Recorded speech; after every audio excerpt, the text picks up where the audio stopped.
Good evening, everybody. Welcome back to today's edition of Conversations from the Trenches. And today we are going to be talking about a topic that concerns women very, very deeply. We're going to be talking about menopause, which I think very many people in my age group, in my network, and in my circle are dealing with. However, I often find that when it comes to menopause, rather than having very open conversations in the mainstream, we tend to talk to our friends, our gynecs. These conversations are very hushed. There is a certain, there are certain perceptions about menopause that shapes our entire approach to menopause, even before we are there. We have this perception about menopause as this horrible phase in our life, which we somehow have to get through, which is marked not just by disrupted periods, but hot flushes and weight gain and aging. And it's a very negative experience. Now, the reason we have to have conversations about menopause is for most obviously because we don't talk about it. There isn't much conversation, and there's a lot of Chinese whispers going around, which is not helping anybody. Now, it takes a toll on those of us women who, particularly on those of us women who are playing multiple roles in our everyday life, because when you go through your menopause, I think it's very important for us to understand it. It's very important for us to have a mindset that supports a transition. And I think it's very important for us to have the necessary support and the ecosystem of resources to lean into. So today I am very, very happy to have Deepa Kannan back with us. Everyone who's been following the conversations over the past few months will know Deepa has now practically become a regular on the show, and every month she talks to us about a very holistic approach to a very some important aspect of our living. And today she's going to be talking to us about menopause, right? A little bit about Deepa. But just in case there's somebody out there who doesn't know, Deepa is a yogini. She is an allied functional medicine practitioner. She is the host of the Sleep Whisperer podcast, and she runs two communities, a Fight to Thrive, as well as Sleep Whisperer communities. Deepa's speciality, what distinguishes Deepa from everybody else out there, is the fact that she is a font of ancient wisdom. And when you combine that with her scientific training, what you get is a blend of the best of the old and the best of the new. So, that being said, let me just welcome Deepa. Deepa, welcome back. Thank you so much for joining me. Thank you, Rekha. And such a lovely conversation, especially since I'm also in the thick of this. Yeah, and Deepa, I'm going to take a moment because today your appearance is very drastically different from the past. And just in case the viewers should know, I was just teasing Deepa about the glasses and saying, I said she ups the glamour quotient of the conversations from the trenches because she kind of reminds me of a very well put together aesthetic Buppy Larry. No offense meant to anybody, but Deepa, tell us about the glasses. I think that's a very Yeah, important. I think it's a great point to get us all started, given that blue light is actually one of the biggest disruptors of hormone equilibrium, and most of us are exposing our light, and that's how the endocrine system is linked. Is that when light hits the retina, and there's this feedback into the brain, which thinks that it's the morning, so there's a different cascade of hormones released and as women, I think I see a lot more of us who do wake up in the night and quickly scroll through our phone, or we want to check that very last message before we Yeah. fall asleep. We wake up and then the first thing that we check is social media. And yes, I think we do need to change that by slow practices where we set some boundaries for that, because there's a lot more than light. There's also stimulus, there's just being part of the external world, but the blue light is very disruptive to estrogen, progesterone, and therefore, since this is at night and I don't want to mess up my hormones, I showed up as the female Vapi Lairi today. Well, like I said, And this is actually a shout out to a very dear friend of mine called Rudy, who has this company called Viva Race. And For a while, Rekha, I used to think that you can just buy these knockoff red Yeah, lens on yeah, Amazon, and I did that. However, there is a difference between blue light blockers, which are made scientifically, than just a red lens, something yeah, stuck on the lens which makes it red. yeah, yeah. And when you wear this, it's neither is it going to impact the hormones in your body, and also by the time we finish this conversation, I'm going to start feeling sleepy, Sleepy. which normally doesn't happen if I talk to you. I'm always buzzing right through the night. So it's important that this is a one tool that I think that women should invest in if at Okay. all they are going to be exposing their eyes to light. But Deepa, let's start right from the beginning, okay? Because I think we all know of the the big M, or menopause as we call it. We all know about it. At a certain level, we all dread it. I often find it very ironic that a great number of women go through most of their youth, not being very comfortable with their period, but when it comes to menopause, they prefer to have a difficult period than go into menopause, right? And there's a perception about menopause being very difficult. It can be there are so many different perceptions about it, and I'm not going to go down into that because I think everybody already has their version of it. But let's tell us, what is menopause? Well, I think, Rekha, that yeah, it's a very confusing thing because what is menopause, right? So we really need to look at it as three different parts. So there's perimenopause, there's menopause, there's postmenopause. So what do Hmm. each of those represent? And Yeah. perimenopause can be anywhere between 2 to 10 years. So it can run from anywhere between 2 to 10 years, where hormones have started shifting, and Hmm. maybe cycle length has started changing. Hmm. um, and it can start in the mid 40s, it can go on till it can be till the early 50s. So there's Hmm. a lot of differentiation there, but Yeah.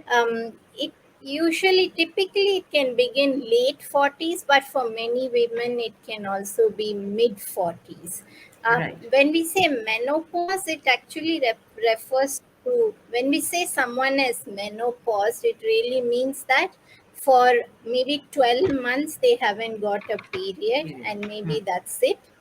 So if they haven't had a period in 12 months, then you could technically say that they are in menopause. Hmm. And then once, of course, you're completely done, it's post-menopause. So we must divide it into, when we talk about the horrors of menopause, we're actually talking about perimenopause.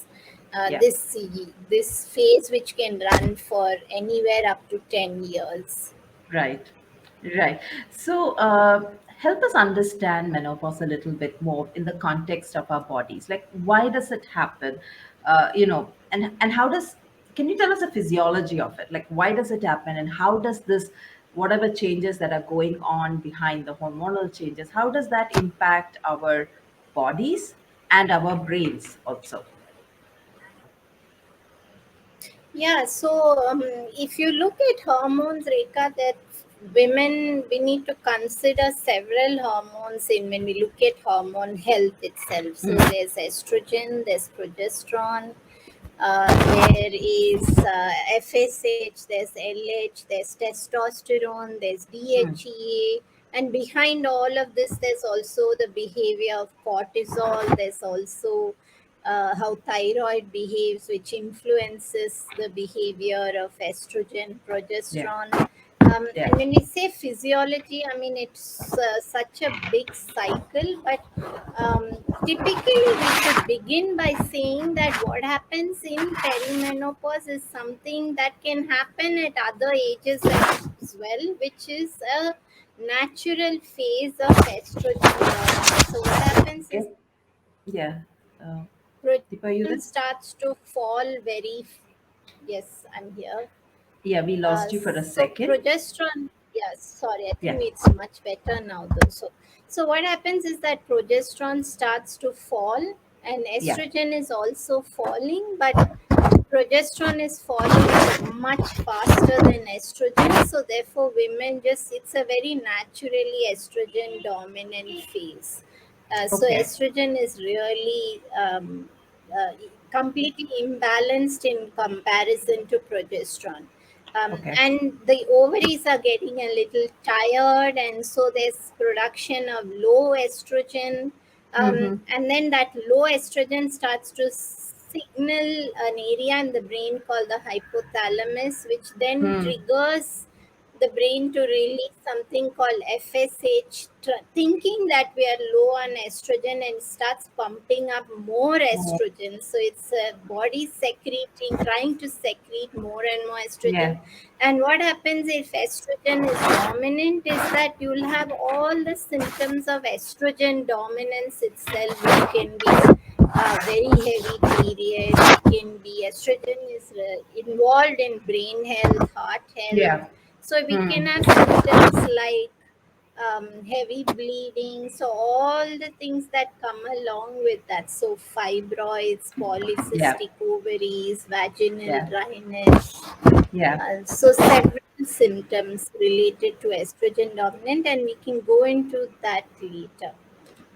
Right, right. So just before we, go any further, I'm very curious to know because you mentioned that, the perimenopause, which is where the horrors of menopause, as we all know it, tend to lie, are can go be anything from 2 to 10 years, right? And you also mentioned that it can be in the mid 40s to to the late 40s, right? So I'm just kind of wondering, are there factors that can either accelerate or delay the onset of perimenopause? I think we've lost her again. Unfortunately, because of the rains, we are having pretty bad connectivity, and I can see that. Okay, Deepa is doing her best to come back on. Yep. All right. So in the meantime, I'm going to invite, I can see there are a few viewers. So why don't you, tell us who you are, say hello. If you have questions or comments or experiences to share, we would really, really love to hear from you. Deepa, welcome back. And excuse my internet today. Sometimes No things are problems. out of your control, and you have to learn to be zen amidst all of that. Absolutely, absolutely. So I was just asking you about the factors that can potentially accelerate or delay the onset of menopause. Delay the onset of I mean, menopause. when I talk about Uh, delay, I mean it's not like your mid 40s, but maybe closer to your 50s. The onset Actually, of perimenopause. that's actually a very good thing. We want our bodies to be like that. I think the problem happens when we start to go into perimenopause very early in life, where Yeah. we are starting to have symptoms of perimenopause when we're not even mid 40s, and that's where Hmm. the problem happens. Hmm. Right. So what would be the factors that bring on these symptoms of perimenopause, say early in your 40s or in your mid 40s? Poor liver health, poor gut microbiome, exposure to toxins, high stress, elevated cortisol, poor sleep, Okay. high sugar diet, which is raising insulin, Yeah. so insulin Hmm. resistance, pre-diabetic condition. I mean, the Hmm. factors are just huge. Anything that is influencing our health overall is going to wreck our hormones, and we're going to slip into that early perimenopause. And we don't want to be so for several reasons. One is that if we experience Yeah. those early menopause symptoms, it can mean that they might go on for the next decade. And do we want to be struggling with those symptoms for the next Wow. 10 years? Yeah. And the second aspect is Yeah. what happens if we actually end up going into a full menopause when we are too young. So if we have a full menopause when we're just mid 40, or Yeah. then it's going to impact other areas of our health, because early menopause can then lead to poor bone health, poor heart health, Hmm. the thyroid Hmm. gets Hmm. imbalanced at that age. So we don't really want to go into early menopause. We need to ideally have it be a little later, and the more gracefully that we can slip into a full Yeah. menopause, the better. Yeah, right. So basically, menopause is, as you've established, is not an overnight symptom. It's not an overnight phenomenon that it just happens over a very short period of time. It happens over a prolonged period of time. However, many women tend to be very lost about how it is progressing. I do know there are a number of women who are having disrupted periods, gaps in their periods, and they're not really very sure what's going on with them. Like, they don't know whether they are in perimenopause, how much longer. So there's always this question, like even just some time back, somebody has commented on our announcement for this event, saying, I've been dealing with this for 2 years and I'm almost at the end of it. And I was very curious to understand, how does she know she's at the end of it? Like, when you're bang in the middle of it, right? So I often find people who are saying, yes, I'm going through my perimenopause, I'm getting there, but there's always this uncertainty, right? So can you help us understand this whole journey, this whole, our transition into menopause in these three stages, and in the way our bodies tend to change, react, or behave through these three phases? Well, I think that, as I said, estrogen progesterone is the key to the perimenopausal phase, and there are two scenarios that we must consider. The first Mm, is that we can have very low levels of estrogen. yeah. So when we say estrogen dominant, what happens typically is that we tend to think estrogen is a bad hormone. That's not it. Mm, So when mm, we say estrogen dominant, we mean that estrogen is higher than progesterone, or the ratio is skewed or imbalanced. yeah. However, you could very well be very low in estrogen and still be estrogen dominant. So you're not Okay. optimal in estrogen.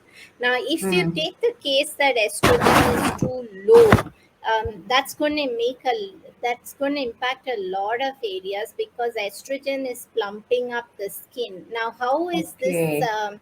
connected to women? Because this is a something which is very pertinent. When we say skin, sometimes there might be people who think that we're talking about aesthetics, and we're not Yeah. talking about that. Yes, of course, we all want to look good, we want our skin to be plump and Yeah. shiny, but when we say estrogens controlling the skin, we're also talking about the internal skin, the mucous Mm, membranes mm, inside the mm, body.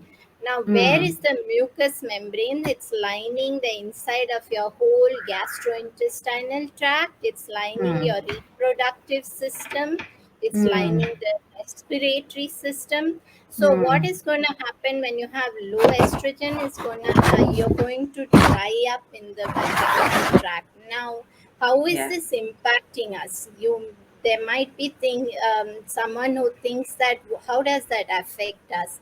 Maybe Yeah. not everyone is thinking in terms of libido and sexual health, but Yeah. how is this impacting us is that it is, sexual health is just one part of it. When the Yeah. vaginal tissue dries up due to Yeah. low estrogen, what is impacting us is that we have a greater predisposition towards urinary tract infections, Hmm. Hmm. and vaginal infections, uterine infections. So any little trigger where you go out, Yeah. maybe you use a restroom, there's something, but because the tissue is not as moist, you can Hmm. quickly pick up the infections, and then it can get very, very uncomfortable. I don't think there's a single woman who's never Hmm. had a urinary infection in her entire life. We all know how horrible it feels when Yeah. you need to Yeah. rush to the bathroom every few minutes, Yeah. the burning. So, low estrogen is definitely impactful on the urinary system and the whole Right. health of the mucous membrane. Then it's also controlling bone health, which is why Yeah. you'll see generally women falling down, not a huge fall, but they'll quickly have that bone breakage. So they'll have Yeah. this ankle fracture, spinal Yeah. fracture. I know women who've Yeah. slipped, not a huge fall, but they've had a Yeah. crack in the spinal cord. And Yeah. I don't think we want to be putting ourselves in those kind of situations, because it can be life impactful. And estrogens also regulating brain health. So Yeah. suddenly we are wondering, why are we forgetful? Why do we feel Yeah. depressed? Why do Yeah. we have poor memory? Why are we anxious? Why are we more angry? Yeah. And that's because the brain is nourished by estrogen. So all these aspects of low estrogen are impactful. Now I Hmm. mentioned low estrogen as one of those aspects, but then there's the other aspect of estrogen dominance, Hmm. where, Hmm.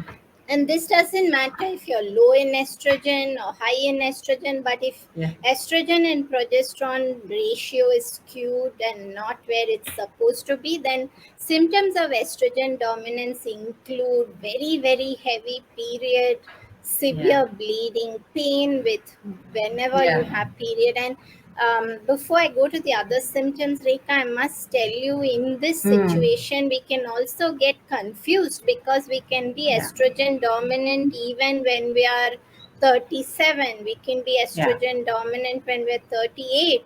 And then Yeah. what happens if we have estrogen dominance at that age, and we have, say, a 40-day period? It's very easy to assume that we are heading into early menopause, but that's not what's happening. That's just Right. estrogen dominance happening. So we can get confused as to, is perimenopause happening? But I'd Yeah. probably start by saying that if it's anything earlier than 43 or 44, it's probably not perimenopause, it's some hormonal Other. dysregulation. But Yeah. coming back to the other symptoms of estrogen dominance, they can include feeling depression, it can be Yeah. feeling anxious, having hot Yeah. flashes, forgetfulness, falling down, having that bone breakage, having sugar cravings, and then you're wondering suddenly, why are you seeking out those sugars? And of Yeah. course, there's other things that can happen, but also, again, when it comes to estrogen dominant, you can have poor sleep, you can Yeah. have, and women are always struggling with sleep in Yeah. perimenopause. There can be chronic fatigue. Yeah. I mean, there can be severe migraines to the point where Yeah. it's so blinding that you just can't do anything with yourself. So Right.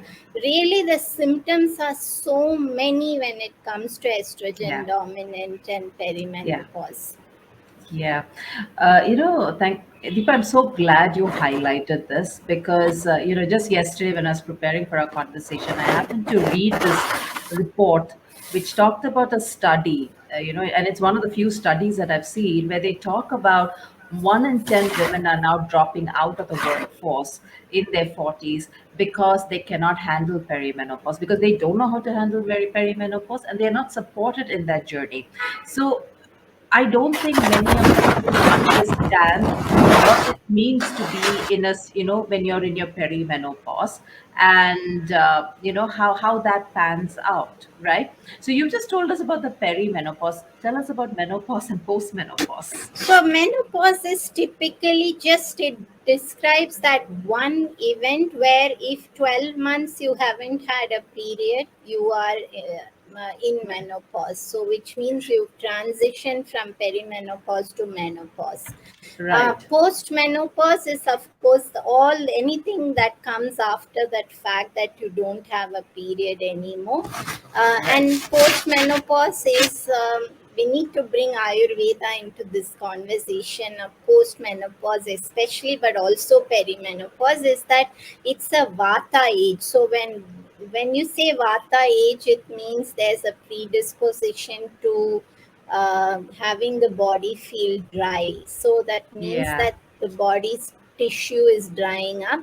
And if we don't take care of other aspects post menopause, and the answer need not always be bioidentical hormones, because Ayurveda will never recommend that. However, Yeah.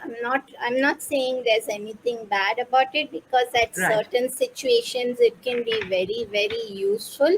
So that's Yeah. an conversation by itself. However, if Right. you look at the Ayurvedic perspective, you're just typically, if you can gracefully transition from perimenopause into postmenopause, maybe in your Yeah. early to mid 50s, Right. without any huge challenges to your health, which are life impactful, you Right. can generally keep the balance going after that by eating a healthy diet, optimizing your sleep, and there are certain aspects to protocols which we can talk at the end. Right, right. So, I have to ask you this question because I'm yet to meet. I mean, I know very few people who actually say menopause is a very organic change of life, and it is something that we can embrace. It doesn't have to be very negative. For many women, it is a very difficult and challenging, and even I think even traumatic, and I would even go as far as to say scary. A lot of people are scared about being in menopause and transitioning through it, right? Does it really have to be a painful, confusing, or a traumatic experience for us? Absolutely not. So, but we do need to consider two things in this, and we can go into them in detail. One is that we navigate balance, and Yeah, two is that we need to tweak often, because hormones are shifting so often that you yeah, could be in a great place right now, and perhaps yeah, 6 months later it's shifted. yeah, I think these two aspects are critical. One is that we need to be doing a lot of things of self love, self care. We need to bring in certain protocols which help us to combat this vata time, which is so hmm, drying, and we need yeah, to think of ways where we can nourish. That's the key word, really, Rekha, because that yeah, perimenopause, postmenopause, these are all vata times, and when you think of dryness, you yeah. need to think of its opposite, which is nourishment. So how do we Nourishment. nourish ourselves? And Yeah, two is, as I said, because situation can change almost every few months, we need to yeah, be considering and tweaking what we need to do often. And I can understand, rightfully so, that when women are struggling, obviously we think this is a horrible time, but I just yeah, want to reassure everyone that yeah, that's not a permanent thing. That's just yeah, because the system's in a disarray. And maybe there's also a conundrum that we are diagnosing menopause as a disease yeah, rather than digging deeper. And I think this is something we need to yeah, really look at. Never diagnose disease until you can dig deeper, and this is very important, because it's a lot like the mental health paradigm we spoke yeah, about on the other yeah, conversation, that until yeah. you've looked at what is going on inside the system, why is Hmm. the system in disarray, we should not accept, we need to ask why, we need to Yeah. consider why. And before we diagnose it as this horrendous phase, we need to be peeling back the layers and bringing the system back to a state of balance. Right, right. You have repeatedly used one word, which is the vata or drying, right? And I remember particularly over the past few months, because here in Bangalore, particularly, we just went through our winter, and we just, in the middle of our summer, a confused summer where there's rains also. But I do remember just a couple of months ago, I would have lots of women who would tell me that my skin is so dry. I cannot, no matter what I do, I have oil baths, I put creams, I do this, I do this, but my skin is dry. It's very parched and it's very dry. And they're all women who are, in their 48s, 49s. It's in that age group. So when you talk about the drying of the body, literally, that's what comes to my mind, that it's really not about having plump, youthful skin. It's just about being comfortable in our skin, which feels so scratchy and itchy and painful to be in, right? Yes, but however, there are so many things we need to Yeah. consider there, Rekha, because we've got one vata going on because we're in the vata age, right? When Yeah. we're moving from perimenopause, from a fertile year to perimenopause and menopause, the age is vata. Now you Right. are saying that you're talking about a lot of people who are probably in locations which have a dry climate. So you've got Yeah. a second vata going on, right? Right. Then to that, if you add other vata elements, which can be things like the culture of drinking cold smoothies every day, that is a Right. vata aggravator. So if someone Right. is just having these icy cold smoothies, drinking cold water, having elevated stress where we don't take the time or the effort Yeah. to ground ourselves every day, Yeah. take a pause during, these are all vata aggravating Yeah. factors. And this Yes. also includes if we are exposing one course of antibiotics increases vata. Yeah. So you Yeah. need to know that anytime you have something like that, you need to do something to counter it. And of course, the whole Ayurvedic principle is opposite brings balance. So Yeah. being mindful of this on a continuous basis as to what do we need to do. So when we add so many things which are Yeah. vata aggravating, what do we have? We've got this excessively dry system inside. We're drying up inside, we're drying up outside. There used to be this saying in my culture of long ago where grandmothers used to make jokes of you looking like a dried drumstick, and that's really what's happening to us. But is the answer to just go for skin treatments where we're just trying to moisturize? No, because Yeah. some of those moisturizers themselves Yeah. can be vata aggravating. But Yeah. we do need to consider oleation. So we do need to consider how do we combat, and I think we spoke about this on another conversation, that the The more Dinanjan. often we do the abhyanga almost on a Yeah. daily basis, Yeah. if before our bath we can oil our body with Yeah. warm oil, which is just pure, so pure sesame if it's in the winter, or coconut in the summer, Yeah. and then we just oleate. We can combat that dryness. We can improve what's happening inside our body, Yeah. inside the physiology of our system, Yeah. and regulate our hormones just by this simple intervention that we can do from outside. So we don't really need to go into invading our body. We can do so much just from Yeah. outside.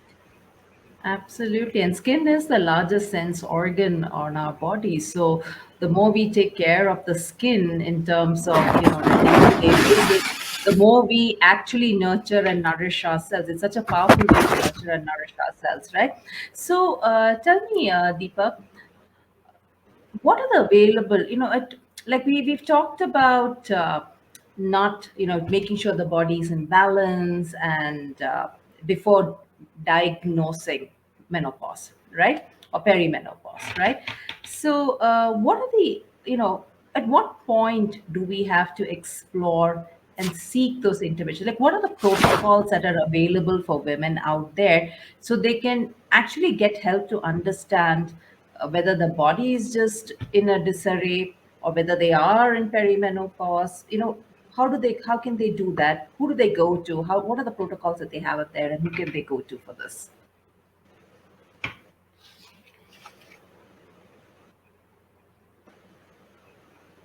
Yeah, great question, Rita. And I think that the moment we have any kind of uncomfortable symptoms, it means the system is in disarray. So then we Yeah. must consider looking at someone outside. Then even in our fertile years, we would have had no Yeah. PMS. We would have been able to go from cycle to cycle through all the phases of the menstrual cycle very smooth. Right. You can just sail through where your period just appears. Now, if you Right. haven't been in the menopause, you're going to struggle with all the symptoms like what would happen in a very severe PMS. So if we Yeah. are experiencing any of those symptoms which I Mm. described right at the beginning, which can be depression, anxiety, poor Yeah. sleep, migraines, poor Yeah. skin, hot flashes, thyroid issues, bone breakage, then we absolutely must consider. But who do we go to? And this is the Yeah. tricky question, because Yeah. but if you go to the gynecologist, they might check your hormones. They might tell you, yeah, you're probably heading for menopause soon. But are they going to give you any recommendations to make a Yeah. difference? Probably not, unless it's Right. somebody who's in a functional gynecology, and that's not really available so much in India, at least. It is there Yeah. in other places. So who would you go to? You would definitely, I would suggest, over a gynecologist any day, look for integrative practitioners, functional practitioners, because only with the understanding of how do you bring the liver back to a state of optimized health, how do you improve the gut microbiome. And Rekha, when we spoke about estrogen dominance, we missed something, that in the Right. microbiome there is a whole set of bacteria called the estrobolome. So they are used, Okay. they are helpful in how estrogen is metabolized. So if someone has an Okay. unhealthy microbiome, whether it could happen due to long-term use of antibiotics, it could happen due Yeah. to using birth control pills, it can happen due to Yeah. SSRI antidepressant, then when the Yeah. microbiome shifts and the estrobolome changes, then women can't Right. get rid of estrogen. So they're able to use it, but they're not able to get it out of the body. So we want to use it and get it Right. out. And then that makes Right. us easily prone to estrogen dominance. So, and on this Yeah. note, I must add a very concerning thing that I saw, because somebody reached out to me for a conversation, and she spoke about this very popular supplement brand in India, where they had this supplement for hormone balance. And she had Mm. this young girl, her daughter, take this supplement for estrogen balance without checking her hormone. Does she need it? Does she Mm. not?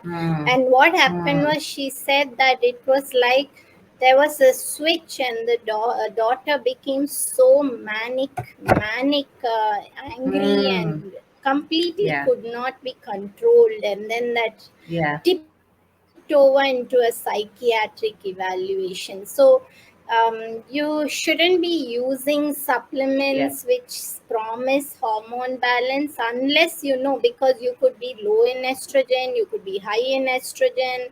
Yeah. What's happening with progesterone? Do we want to Yeah. be getting rid of something? Do we not? These are a bit tricky person to person. So if you don't go to a practitioner, I would say don't try experiment Yeah. on your own, but rather just Yeah. focus on cleaning up the diet, optimizing your Yeah. sleep, regulating Yeah. how you respond to stress, because these are still safe areas Yeah. we can intervene Yeah. Yeah. without taking a chance that something could go wrong, or something could ricochet back on us with side Yeah. effects. So start with Yeah. the areas that you feel that you are comfortable Yeah. making changes in, and otherwise seek Yeah. out a practitioner. Yeah, no, I think Deepa, you raise a very important aspect here. And one of the things that we see very commonly when it comes to menopause is, like I said, the conversations are like Chinese whispers. So, you're talking to your mothers, your reference points are your mothers and or the older women you've known in your life. And then you're talking to your friends in your age group, right? Now, there are people who are trying different things, starting from evening primrose oil to collagen supplements to all kinds of stuff, and they're all self-prescribing it.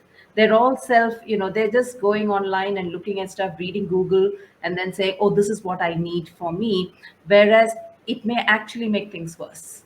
It may actually, it does not, there's no guarantee that even if it worked for one person, it has to work for you, right? So I think I'm so glad you raised this point about first controlling what we can control and bring it under balance before we actually start self-medicating, and to always consult a professional or an expert who's good at what they're doing so that you get a holistic picture. Do you want to add anything in that context, Deepa? Are you there, Deepa?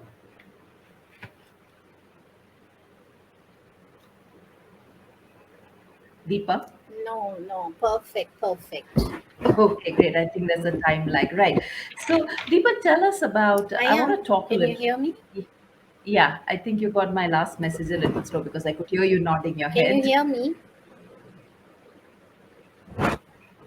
I can. Can you hear me? Yeah.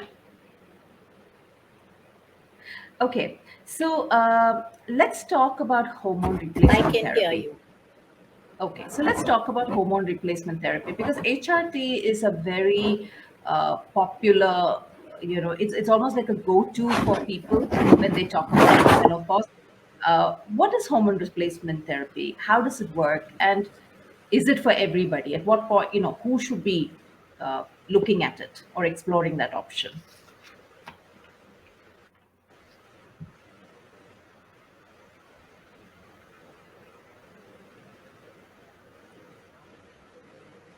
Can you Can hear you hear? me okay, Rekha? I can hear you, but you're not speaking.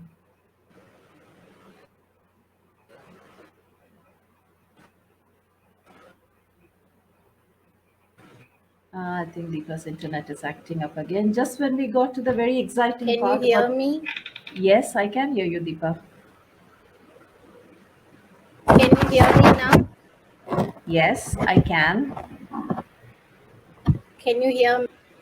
Deepa, I can hear you. Can you hear me? Oh, I think we've lost her again. I can see there are quite a few people who are on listening, liking these comments. And if there's anybody who wants to share experiences or even ask questions, because I do know that, menopause is a time when we are actively seeking information from the people we know and the people we love and the people we trust and rely on. So if you have questions, please do drop it in the comments and I'll get Deepa to answer them. Can you hear me now, Direka? Yes, Deepa, I can hear you. Lovely. Yes. Okay, coming back to hormone replacement therapy. So the HRT conversation is a long one and there are a lot of nuances to HRT, right? So first we Right. need to consider when we talk about hormone replacement therapy, are we talking Mhm. about synthetic or are we talking about bioidentical? Yeah. So they're totally different. Now, when you say synthetic progesterone, it's something which is derived, which is called progestin, and its Okay. molecular structure is a bit different from progesterone in our body. Mm-hmm. And this is usually found in things like birth control pills, which are Mm-hmm. progesterone based. Yeah. And this, you can have several side effects. And remember that even young girls are put on this form of Yeah. hormone replacement, as birth control pills are given for conditions like polycystic ovaries. Yeah. So there can be side effects which can include weight gain, water retention, Yeah. depression, poor Yeah. sleep, bad Yeah. skin, Yeah. and it really messes up with the microbiome. Now, when we talk about, and it's a big load on the liver, so it's considered, the body thinks that synthetic hormone replacement therapy is a toxic load, and so that becomes a strain on the liver. Now, when Mm-hmm. we talk about bioidentical hormones, usually they are derived from yams or soy. Yeah. They are also made in, they're also manufactured. However, the molecular structure is identical to the progesterone molecule in the human body. So, Right. therefore, it really helps us a lot. And um, the benefits, there aren't really side effects for too many people, especially if they brought the body to a good space before they begin. And the benefits can be great sleep, it can take away that anxiety which is Yeah. perpetuating in Yeah. perimenopause. It Yeah. can make us feel like we're back again, that we're not so in Right. this doom and gloom that's taking over in perimenopause. So, and we don't hold water. In fact, it helps us to get rid of water retention, which can happen in perimenopause. Now, Right. there are few things to consider as to do we need bioidentical hormones. If we were to select even that category, um, Mm. we must consider few aspects. Now, obviously, if you look at Ayurveda, there'll never be a recommendation often for taking bioidentical hormones either. You're supposed to gracefully go into the next phase of your life. Yeah. However, there is a world of difference if someone is slipping into menopause very early, like 43, 44, and we don't want to go into menopause fully, which can affect other areas of our health. Then bioidentical hormones can be a great thing to Yeah. introduce to delay that phase a bit. Yeah. Maybe it's not necessary for everyone if they're older, but that's not always true. It can make a world of difference to women's health. Yeah. However, the thing to understand is that you must not shop for bioidentical progesterone creams on the internet and try to use it on Yeah. yourself, because Yeah. this must be done where, first of all, you've optimized the system, you've improved the functioning of the liver, you have a healthy microbiome, you've got a Yeah. great diet in place, you've got stress management tools, and then you need to consider working with a skilled practitioner who's trained in bioidentical hormones, who can monitor your hormone Yeah. levels and give you the right dosing and tell you how to use it, and who can monitor it every so often to see how are the hormones shifting and regulate and dose differently. What Yeah. I've typically seen is that sometimes women see articles and they can buy off the Yeah. internet, they Yeah. introduce it, they start struggling with worse symptoms, so they get Yeah. very bloated, their belly starts bulging out, and Yeah. they don't want to seek someone out. But again, this goes back to what we spoke about earlier, that if you don't want to go to a practitioner for some reason, financial or otherwise, it's always better to stay away from interventions such as hormone Yeah. replacement therapy, Yeah. because they're truly out of all of our scope to Yeah. understand how to Yeah. dose, how to monitor, and we Yeah. shouldn't be going down that realm if we don't understand it. Yeah. Because the steroid pathway and the sex hormone pathway inside the body is very complex, Yeah. and we don't know how things start to shift into. So you could be taking a hormone inside the body and making more of estrogen rather than Yeah. benefiting Yeah. you, and that's cool. uh, this is a phenomena that does happen in a lot Yeah. of bodies. So Yeah. I think when you're unsure, just stay away from it. Absolutely, absolutely. I think it's very, very critical. That's a very critical point to make. That it is really, really important to get, to have a trained and somebody with an experienced and somebody who's able to look at the body as a whole rather than do isolated, prescriptions or try to self-medicate. Right. I think this is a very important caution to put out there because we are in a culture of self-medicating, right? From paracetamol to everything, we're just so happy popping pills. So I think this is something all of us women must bear in mind, right? So thank you so much for decoding hormone replacement therapy for us, Deepa. So just before we sign off, I want to really know, how can we women make menopause a more positive experience for us? As you mentioned that do everything that you can to nurture and nourish yourself as you go through this period of drying out inside. What can we do? Are there daily, like I know in one of the earlier conversations you talked about a dinacharya and you told us about that. So what can we do as women to really I think nurture and nourish? I think the top I would say is that we look at, I mean, again, if we go back to Ayurveda, Ahar, Vihar, Dinacharya, so all of these are going to help, right? The right diet. So, what is Yeah, the right diet for menopause? And this can, of course, vary a little person yeah, to person yeah, because body types are different. We cannot yeah, blindly say keto is great or paleo is yeah, great or yeah. vegan is great. There's no such thing. Right. But whatever the diet, I would say you can never go wrong by having a predominantly plant centric. And this doesn't mean vegan, but what I mean is that most about 70% of your plate is colorful vegetables. And Hmm. you can never go wrong with that because that boost in antioxidant, and there's a bunch of fiber. If the diet is 70% vegetables, it means you're getting a whole lot of fiber. And fiber, what is it going to do? It's going to bind to estrogen after your body's used it, and it's going to help excrete estrogen via the Ah, stool.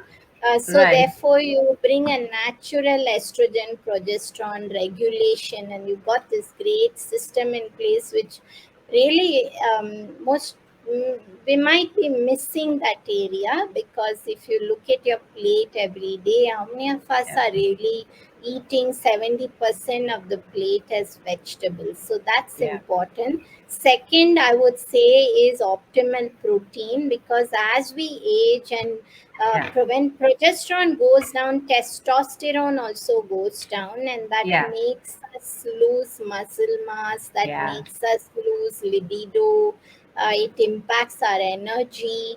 So when testosterone goes down, what can women do? We can do two things. One is optimizing protein, and most women are falling way short of what they require.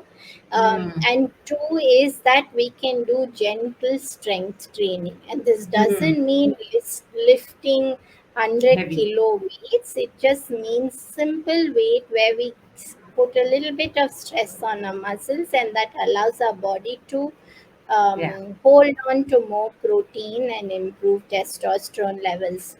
So we can Right. definitely do that. Remember, three is that fats are the building block of hormones. So it's the cholesterol from the healthy foods that you eat, which becomes the food to produce estrogen progesterone. Why am I saying this, Rekha? Is that there's been a recent trend, a fad of Hmm. low fat diets Yeah. that you shouldn't have. And I've been, my mother told me about a conversation she came across where they were talking about even sauteing the vegetables in water and spices. Now, whether you take Ayurveda, whether you take functional medicine, the fact is that we need fats. And if Yeah. our diets are missing fats, we're going to increase vata in our system. We're going to Yeah. increase the dryness. Therefore, Yeah. we're going to negatively impact the internal skin. We're going to Yeah. negatively impact the moistness everywhere, Yeah. Yeah. the joints, the lubrication of our joints, the health of Yeah. our brain, because the Yeah. brain is predominantly fat. Yeah. So if we're going to take away fats from our diet, we're setting ourselves up for a very bad perimenopause and a menopause. So we Yeah. need to be at least thinking about 2 tablespoons of ghee at all 3 meals. And I know that Hmm. instantly it's going to be, oh my god, so much fat. But Yeah. fats are also more satiating. They're going to help Yeah. regulate blood sugar. So Yeah. fats are really key. This doesn't mean you need to tip into the other side of Yeah. keto, because you don't really need to do that. Yeah. Especially, I don't think the Indian diet needs to go keto style to be Right.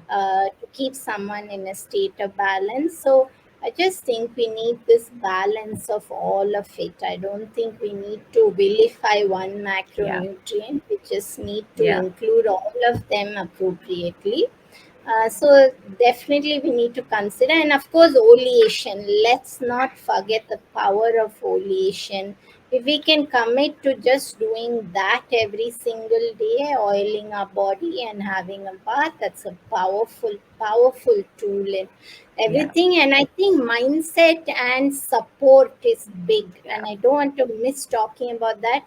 And the reason is that we need to talk about it, so it's yes, okay to tell somebody, it's okay, you should be telling your son, yeah, you should be telling your spouse. I mean, my son is only 12, but I do have conversations where I'm tired today because I have a heavy period, let me, so yeah, I think it's important that our boys hear about it, so yes, that they grow up starting to have understanding and compassion around what women yeah. in their lives might go through later. Yeah, yeah, yeah, absolutely. I love the fact that you talk about having those conversations because, traditionally, at least in our culture, anything that has to do with the women's reproductive system, whether it's menstruation, whether it's pregnancy, whether it's menopause, we tend not to talk about it at all. There is this whole silence that shrouds this whole conversation. I can see Deepa has. Oh yeah, Deepa's back again. So, are you back, Deepa? Okay, as she stabilizes for the Can you final hear? few. Yes, Deepa, I can hear you. So I think we are on top of the hour now, and I'm just going to wait for a few seconds to see if Deepa is going to come back. I want to say thank you to everybody who has stayed on and listened to us despite the obvious internet challenges that we've been experiencing at Deepa's end.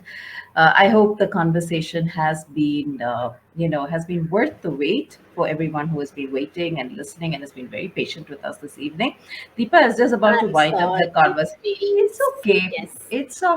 It's very funny, Deepa. Do you realize that our whole conversation has practically been like a menopausal experience? Disrupted, uncertain. But we're about to wind up. So I want to, like I said, thank everybody who's been a part of this conversation. Thank you so much for listening. Thank you for staying on.